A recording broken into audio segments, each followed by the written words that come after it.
میں نے پارہ نمبر 2 سورہ بقرہ کی 2 آیات کی تلاوت کرنے کا شرف پایا ہے۔ قرآن سے فیض بھی لیں گے انشاءاللہ، اور قول رسول صلی اللہ تعالی وسلم سے بھی فیض حاصل کریں گے انشاءاللہ۔ چند منٹ کی یہ تمہید، اور اس کے بعد انشاءاللہ ہم ذکر حسین کریں گے انشاءاللہ۔ اللہ تبارک و تعالی جل شانہ قرآن مجید فرقان حمید میں ارشاد فرماتا ہے، یہ تیسرا رکوع شروع ہے دوسرے پارے کا۔ اللہ فرماتا ہے، یا ایھا الذین آمنوا، اے وہ لوگوں جو ایمان لا چکے ہو۔ یا ایھا الناس نہیں فرمایا، خطاب کس کو ہوا؟ آپ کو اور مجھے، اور سب سے زیادہ حقدار اس خطاب کے کون تھے؟ اصحاب رسول۔ یا ایھا الذین آمنوا، اے وہ لوگوں جو ایمان لا چکے ہو، اللہ کو ایک مان لیا، اس کے رسولوں پر، اس کی کتابوں پر، اس کے فرشتوں پر، اچھی بری تقدیر پر، مرنے کے بعد جی اٹھنے پر، ہر چیز پر تم ایمان لا چکے ہو۔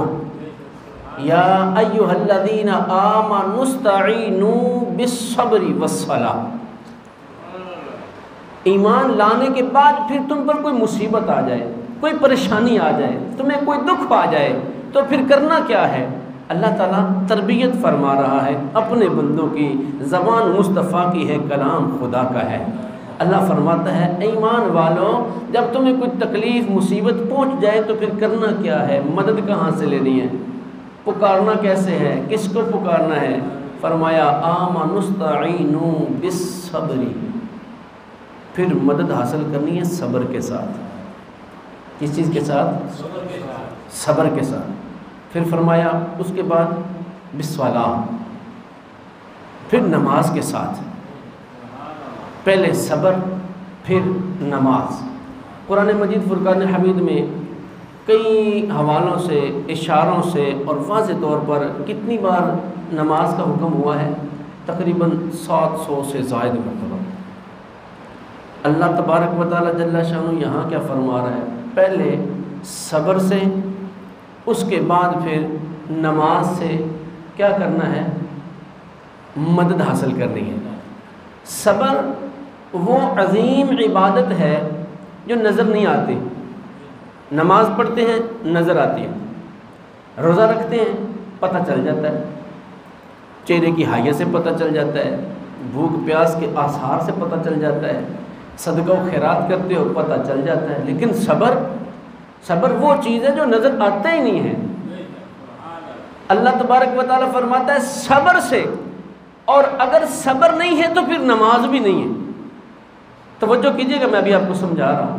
صبر نہیں ہے تو پھر نماز بھی نہیں ہے۔ کیسے؟ یہ کیا بات ہوئی جناب؟ نماز الگ چیز، صبر الگ چیز۔ ارے بندہ خدا جب مسجد میں آیا بھاگم بھاگ، اور نہ ادھر دیکھا نہ ادھر دیکھا، نہ صحیح طرح وضو کیا، جلدی جلدی جناب وہ مطلب کہ اپنے رکن پورے کیے اور بھاگ پڑا۔ صبر کہاں تھا؟ جب صبر نہیں ہے تو پھر عبادت کیسے ہوئی؟ حق تو یہ تھا، مصطفیٰ کریم علیہ السلام نے ارشاد فرمایا، جب تم گھر سے اٹھو تو نیت کرو کہ میں نماز پڑھنے جا رہا ہوں، گھر سے وضو کرو، آہستہ آہستہ چلو، بھاگ کر نہ چلو۔ یہ حکم حدیث ہے، بھاگ کے نہ جاؤ، آہستہ آہستہ چلو، وقار کے ساتھ چلو، صبر کے ساتھ چلو، پتہ چلے کہ تو کس کے بارگاہ میں جا رہا ہے۔ اور پھر جب تم مسجد میں آ جائے، مسجد میں آ کے اچھی طرح نماز ادا کرے، جس طرح رکوع کرنے کا حق ہے اس طرح رکوع کر، جس طرح قیام کرنے کا حق ہے اس طرح قیام کر، جس طرح سجدہ کرنے کا حکم ہے، سجدہ کرنے کا حق ہے، وہ حق ادا کر، پھر تیری نماز بھی کامل ہے۔ پہلے صبر، پھر نماز۔ پتہ چلا کہ جب بھی ہمیں کوئی مصیبت آئے، کس کو؟ ایمان والے کو۔ ایمان والا صابر ہوتا ہے، بے صبرا نہیں ہوتا۔ توجہ رکھیے گا، انشاءاللہ آپ ایک عقدہ کھلے گا، میں یہ کہاں سے آپ کو جو ہے وہ شروع کر رہا ہوں۔ جو صابر ہے وہ مومن ہے، ایمان والا ہے۔ جو صابر نہیں، بے صبرہ ہے، گویا کہ اس کے ایمان میں خلل ہے، اس کا ایمان کامل نہیں ہوا ابھی۔ ہاں، آمنوا استعینوا بالصبر والصلاۃ۔ آگے اللہ تبارک و تعالی جل شانہ نے کیا فرمایا؟ ان اللہ مع الصابرین، بے شک اللہ کس کے ساتھ ہے؟ صبر کرنے والوں کے ساتھ۔ بے شک اللہ، آپ بولیں، بے شک اللہ صبر کرنے والوں کے ساتھ ہے۔ آگے اللہ نے فرمایا، پہلے تمہید باندھی ہے، پہلے صبر کی تلقین کی ہے، پہلے سمجھایا ہے، اس کے بعد پھر اگلی بات سمجھائی ہے۔ کیا فرمایا؟ ولا تقولوا، نہ کہو تم، لمن یقتل فی سبیل اللہ اموات، جو اللہ کی راہ میں مارے جائیں انہیں مردہ نہ کہو، انہیں مردہ نہ کہو۔ کن کو؟ جو اللہ کی راہ میں مارے جائیں، جو اللہ کی راہ میں شہید ہو جائیں، جو اللہ کی راہ میں اپنی جان کا نذرانہ پیش کر دیں، انہیں کیا نہ کہنا ہے؟ مردہ نہیں کہنا، مرا ہوا نہیں کہنا، اس کو مردہ نہیں کہنا۔ اللہ تبارک و تعالیٰ فرماتا ہے بل احیاء ولکن لا تشعرون، بلکہ وہ تو زندہ ہیں لیکن تمہیں اس چیز کا شعور نہیں ہے۔ اللہ کی راہ میں شہید ہونے والے زندہ ہیں لیکن تمہیں اس کا شعور نہیں ہے۔ لیکن احادیث مبارکہ میں بہت سی ایسی روایات آئی ہیں۔ در منصور کے حوالے سے آج میں ان آیات کے تحت جو ہے وہ مطالعہ کر رہا تھا، تو علماء فرماتے ہیں، صحابہ کرام علی مردوان جو ہیں روایت کرتے ہیں کہ جو شہید ہوتے ہیں نا، جو اللہ کی راہ میں مارے جاتے ہیں، اللہ تبارک و تعالیٰ جل شانہ ان کی ارواح کو سفید پرندوں کی شکل میں جنت عطا فرما دیتا ہے۔ ایک روایت میں یا سبز پرندوں کی شکل میں جو ہے اللہ تبارک و تعالیٰ ان کو جنت میں جگہ عطا فرماتا ہے۔ جب چاہتے ہیں جس جگہ پر جاتے ہیں اڑ کے اس جنت کے مقام میں چلے جاتے ہیں، جو دل چاہتا ہے کھا لیتے ہیں، جو دل چاہتا ہے پی لیتے ہیں۔ تمہیں شعور نہیں ہے، تم نہیں سمجھتے شہید کا مقام، تم نہیں سمجھتے شہید کی عظمت، لیکن اللہ تبارک و تعالیٰ جل شانہ جو ہے اپنے راہ میں کٹ جانے والے کو یہ مرتبہ مقام عطا فرماتا ہے کہ جنت کا وارث کر دیتا ہے، پھر کوئی روک ٹوک نہیں ہے، جنت الماوا میں چلا جائے، جنت العدن میں چلا جائے، جنت النعیم میں چلا جائے، دار القرار میں چلا جائے، دار الجلال میں چلا جائے، اعلی علیین میں چلا جائے، جہاں چاہے جو چاہے کھا لے، جہاں چاہے جو چاہے پی لے، یہاں رہے وہاں رہے، کوئی قید ہی نہیں ہے۔ لیکن تمہیں اس کا شعور نہیں ہے، اور جس کو شعور نہیں ہے وہ تو پھر اس کو مانے گا ہی نہیں نا، جو اپنے آپ کو پتہ نہیں پھر کیا سمجھتا ہے۔ لیکن جو شہید ہے اس کے بارے میں تو اف بھی نہیں ہے، اس کے بارے میں تو گمان بھی نہیں ہے۔ اگے اللہ تبارک و تعالیٰ ایک اور مقام پر ارشاد فرماتا ہے کہ تم گمان بھی نہیں کر سکتے۔ ایک تو نا مطلب کہ کہہ دینا مردہ ہو گیا، قتل ہو گیا، فرمایا اللہ فرماتا ہے تم اس کے بارے میں گمان بھی نہیں کر سکتے کہ جو اللہ کی راہ میں شہید ہو گیا، کٹ گیا ہے، وہ مردہ ہو گیا، بلکہ وہ کیا ہے؟ زندہ ہے۔ اللہ تبارک و تعالیٰ جل شانہ فرماتا ہے وَلَنَبْلُوَنَّكُمْ، بے شک ضرور اللہ تمہیں آزمائے گا، بِشَيْءٍ، کسی شے کے ساتھ، کسی بھی شے کے ساتھ آزما سکتا ہے مالک ہے نا جی۔ توجہ کیجئے گا، یہ بہت سینسٹیو پوائنٹ ہے۔ اللہ تمہیں ضرور آزمائے گا۔ کیسے؟ من الخوف، کبھی خوف دے کر، جان جانے کا خطرہ ہے، کہیں پر ایمان جانے کا خطرہ ہوتا ہے، خوف ہے نا، ڈر۔ فرمایا والجوع، بھوک سے بھی آزمائے گا، کبھی رزق دے گا کبھی تنگی کر دے گا، کسی دن گھر میں کھانا پکے گا، کسی دن نہیں پکے گا، بھوک سے بھی آزمائے گا۔ وَنَقْصٍ مِّنَ الْأَمْوَالِ، اور پھلوں کی کمی سے بھی آزما لیتا ہے۔ آپ نے جناب زمین کھودی، اس کو نرم کیا، اس میں بیج ڈالا اور پھر امید لگا کے بیٹھ گئے، پچھلے سال بڑی اچھی گندم ہوئی تھی، اس سال کیا ہوا جی؟ بارش نہیں ہوئی جی، یار اس وجہ سے کچھ نہیں ملیا، خرچہ بھی پورا کو نہیں ہویا۔ اللہ فرما رہا ہے کہ میں آزماؤں گا تمہیں، میں آزماؤں گا تمہیں۔ علماء نے صحابہ نے اس کی مثال کیا دی؟ فرمایا کہ نقص اموال یعنی اموال کی کمی کی مثال کیا ہے؟ فرمایا کھجور کا درخت بڑے محنت سے تیار کیا، تیار کرنے کے بعد وہ بڑا ہوا، جوان ہوا، پھل دینے کے قابل ہوا، اس پہ 1000 کھجوریں لگنی تھی لیکن ایک کھجور لگی۔ اللہ تمہیں آزما رہا ہے۔ اللہ کا قرآن کہہ رہا ہے بھائی وَنَقْسِم مِّنَ الْأَمْوَالِ وَالْأَنفُسِ، اور تمہاری جانوں سے بھی تجھے آزمائے گا، اور تمہاری جانوں سے بھی تجھے آزمائے گا، وَالثَّمَرَاتِ، اور پھلوں کی کمی سے، مالوں کی کمی سے، پھلوں کی کمی سے اللہ تبارک و تعالیٰ تجھے آزمائے گا۔ اور پھر آگے اللہ تبارک و تعالیٰ نے دوبارہ بات کو رپیٹ کیا، پہلے فرمایا تھا ان اللہ مع الصابرین، اور پھر فرمایا وبشر الصابرین۔ اب خوشخبری سنا دو صبر کرنے والوں کو، جو بندہ صبر کر لے گا اللہ تبارک و تعالیٰ جل شانہ اس کو جو ہے وہ اجر عطا فرمائے گا کہ اس کی آنکھ نے نہ دیکھا ہوگا، اس کے خیال میں کبھی بھٹکا بھی نہ ہوگا۔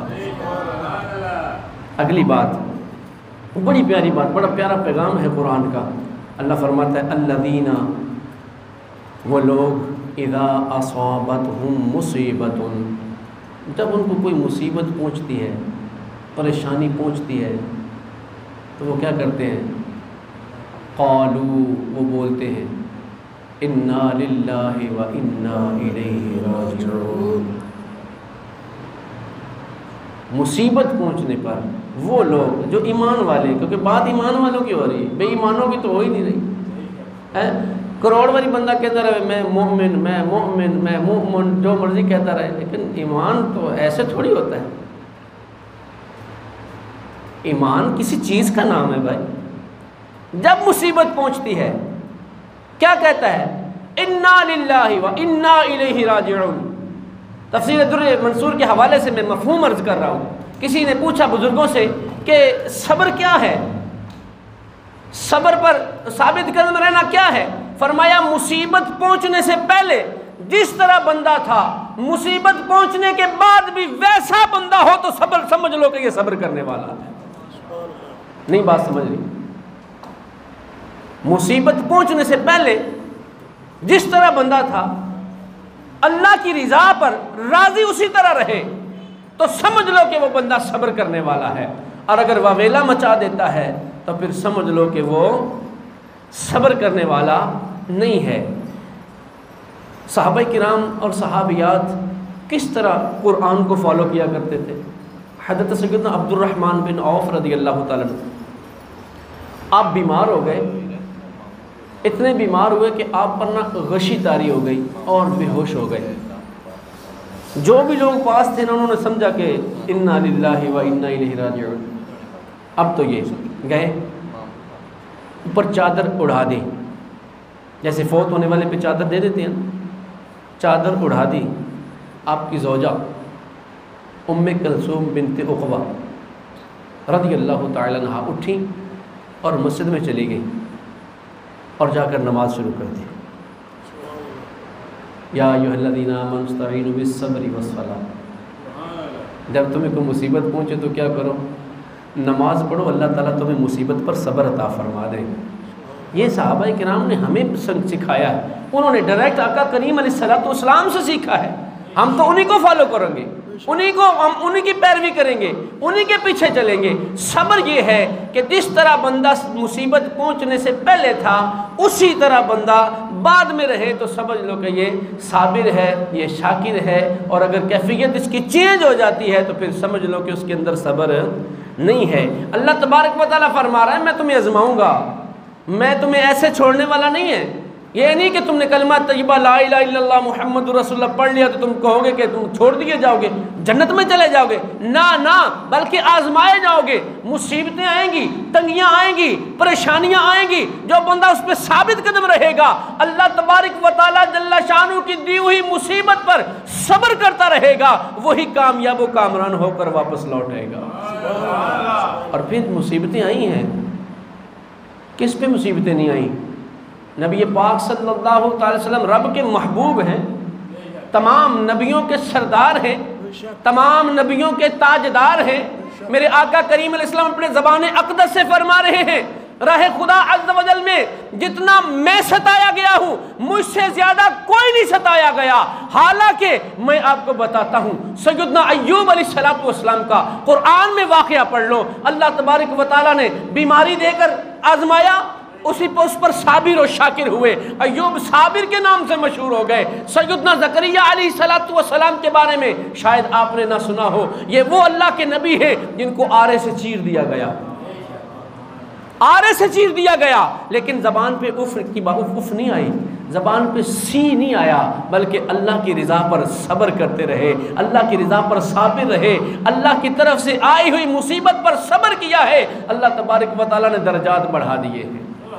ہاں, ایک ہی دن میں کئی ہزار انبیاء کو یہ یہودیوں نے قتل نہیں کیا, آزمائے نہیں گئے, یقیناً آزمائے گئے ہیں, یقیناً پریشانیاں آئی ہیں. اللہ تبارک و تعالیٰ گویا فرما رہا ہے کہ میں تجھے مالوں کی کمی سے بھی آزماؤں گا, پھلوں کی کمی سے بھی آزماؤں گا, تمہاری جانیں جائیں گی, تمہارے جسم پر جو ہے 70 تیروں کے نشان ہوں گے, تلواروں کے نشان ہوں گے, برچھیوں کے نشان ہوں گے. میں تمہیں آزماؤں گا, جو آزمائش میں کامیاب رہا وہی فلاح پا گیا, جو آزمائش میں رہ گیا سو رہ گیا. میدان جنگ ہے, نبی پاک صلی اللہ تعالی علیہ وآلہ وسلم ملاحظہ کر رہے ہیں, ایک بندہ بڑے جوش کے ساتھ لڑ رہا ہے, کافروں کو قتل کر رہا ہے, ان کو مطلب گاجر مولی کی طرح کاٹے جا رہا ہے. میرے آقا کریم فرماتے ہیں یہ بندہ جہنمی ہے.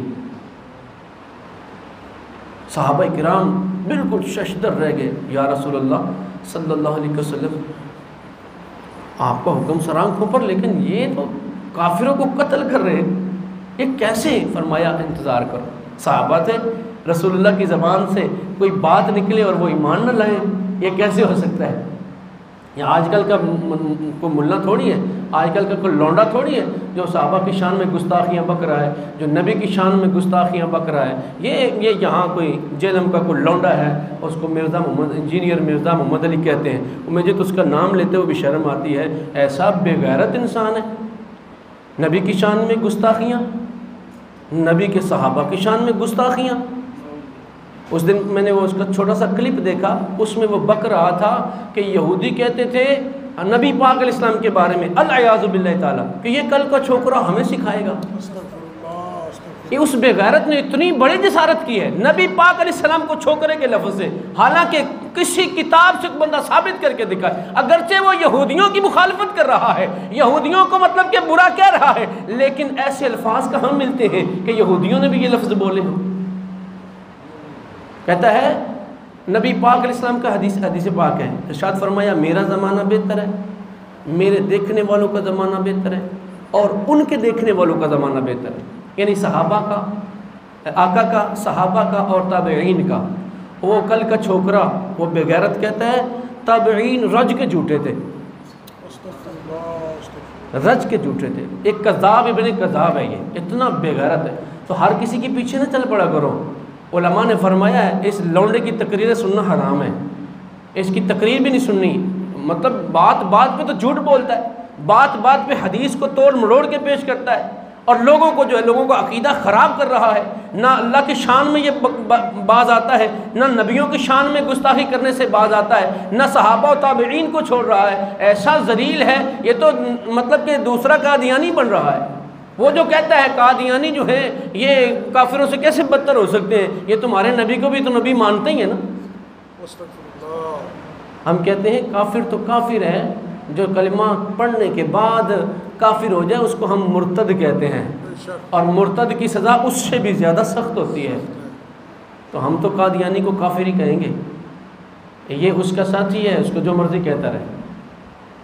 بہرحال نبی پاک صلی اللہ تعالیٰ علیہ وسلم نے ارشاد فرمایا جتنا دین میں ستایا گیا ہوں کوئی نہیں ستایا گیا.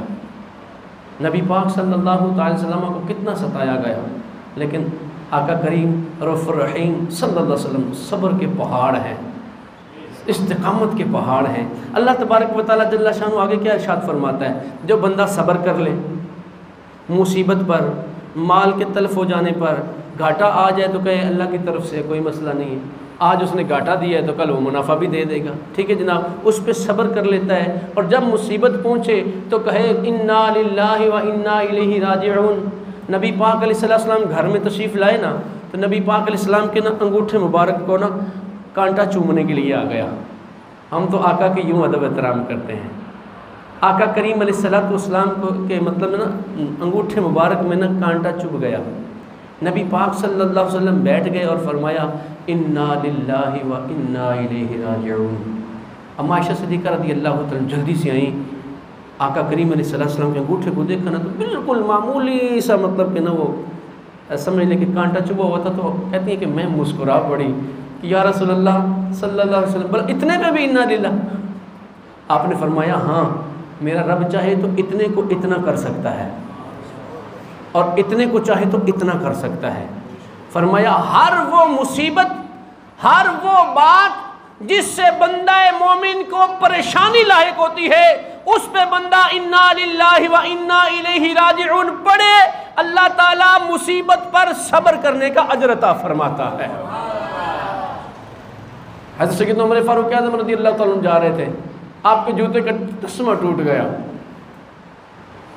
تسمہ ٹوٹا نا تو آپ وہاں پر بیٹھ گئے اور کہا انا للہ و انا الیہ راجعون۔ ساتھیوں نے پوچھا حضرت، فرمایا میں نے آقا کو یوں ہی دیکھا تھا، رسول اللہ صلی اللہ علیہ وسلم کے جوتے مبارک کا تسمہ جو ہے وہ ناراض ہو گیا، اور آقا کریم علیہ السلام نے کہا انا للہ و انا الیہ راجعون۔ تو صحابہ نے عرض کی یا رسول اللہ صلی اللہ علیہ وسلم اتنے پر بھی؟ میرے آقا کریم علیہ السلام، میں مفہوم عرض کر رہا ہوں، میرے آقا کریم نے فرمایا ہاں، ہر وہ بات جو بندہ مومن کو کسی بھی پریشانی میں مبتلا کر دیتی ہے، اگرچہ چھوٹی سی ہو، اور وہ اس پر انا للہ و انا الیہ راجعون پڑھے، اللہ تعالیٰ مصیبت پر صبر کرنے کا اجر عطا فرماتا ہے۔ تو ہمیں مصیبت پر صبر کرنا ہے۔ جب بندہ صبر کر لیتا ہے تو پھر اللہ تعالیٰ اس کو انعام کیا عطا فرماتا ہے؟ اللہ فرماتا ہے اولئک، وہ لوگ، علیہم صلوات من ربہم ورحمہ، اللہ تبارک و تعالیٰ ان لوگوں کو جو صبر کر لیتے ہیں ان پر اپنا درود بھیجتا ہے۔ اللہ اکبر، صلوات من ربہم، ان کے رب کی طرف سے ان پر درود، ورحمہ، اور اللہ کی رحمت، فرمایا وَأُولَئِكَ هُمُ الْمُهْتَدُونَ، اور یہی راہ ہدایت کے مسافر ہوتے ہیں جو اللہ کی دی ہوئی مصیبت پر صبر کر لیتے ہیں۔ اللہ کا قرآن اتنا خوبصورت ہے، یقین مانو اس کو پڑھو نا تو سارے کنسیپٹ کلیئر ہو جاتے ہیں، پتہ چل جاتا ہے فیک کون ہے، پتہ چل جاتا ہے اصل کون ہے۔